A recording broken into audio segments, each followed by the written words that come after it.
Ever wonder why some global crises get all the headlines while others don't? Let's break it down. So the source material we're looking at asks a big question. Why the perceived silence on Iran? First, to set the stage, the source points to some pretty serious alleged violations of international law. Okay, so the core of the argument is this contrast, starting with how activists respond. It contrasts the vocal Free Palestine movement with what it claims is a lack of similar action for Iran. And as one journalist featured in the source material put it, the difference is, well, it's huge. Now, to really get a sense of the scale here, the source gives us a number. That number? A reported 40,000 people allegedly killed by the regime. To put that in perspective, imagine filling MetLife Stadium. That's the scale we're talking about here.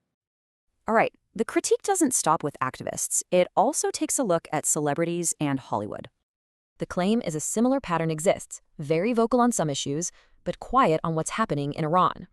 And the last piece of this argument, it's all about the mainstream international media. The speaker alleges a completely different set of reporting standards depending on the conflict being covered. This, the source argues, is happening even as Iranians are crying out for the world to be their voice. So the analysis says we need to look at this not just through a political lens. Instead, it's being framed as what it is, a humanitarian crisis, plain and simple.